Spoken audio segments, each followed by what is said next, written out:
لایەکمان زۆر باش دەزانین کە لە هەرێمی کوردستان ئەگەر لە شەڕی پەرلەمانی و مؤسساتی دۆڕانبێتمان ئەوە لە شەڕێکی گەورەی دژ بە داعش بردومانێتەوە کە ئەمە ئومێدبەخشە بۆ گەلەکەمان لە ناو هەموو سوپای دەوروبەرماندا کە سوپای دەوڵەتین و سوپای نظامین و دەعم کراون بە بودجەی گەورە گەورە نەیانتوانیەوە وەکو هێزێکی هێزەکانی حکوومەتی هەرێم یا وەزارەتی پێشمەرگا لە بەرامبەر تیرۆریستاندا بجەنگن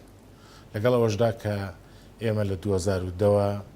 بە تەمای لێکدانی هێزی پێشمەرگەی کوردستان بووین توانرا لە ماوەیەکی کەمدا 43,000 پێشمەرگە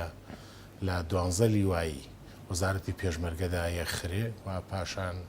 کە سەرەتای شەڕی داعش بوو 2 لیوای تر هەم تەشکیل کرا لەگەڵ ئەوەشدا کە شەڕی داعش کرا بە دەستێکی تریش هەوڵدراوە کە هێزی پێشمەرگەی کوردستان یەک بخرێتەوە لەو کاتیا پەرلەمانی کوردستانیش بڕیارێکی دەرکرد کە زەرورە لە ماوەی 6 مانگدا هێزەکانی 70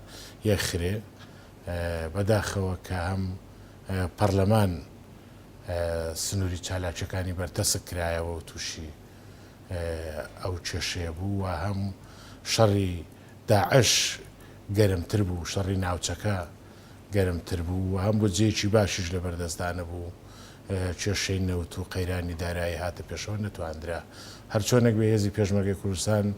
لەلایەک توانرا شەڕی داعش بکا و لەلایەکیش بە پشتیوانی هاوپەیمانەکان توانیومانە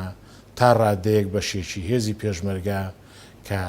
هێزی حیزبە سیاسیەکانی خەباتی ڕزگاری نیشتیمانی و خەباتی شاخن لە چوارچێوەی چەتری وەزارەتی پێشمەرگەدا کۆکەینەوە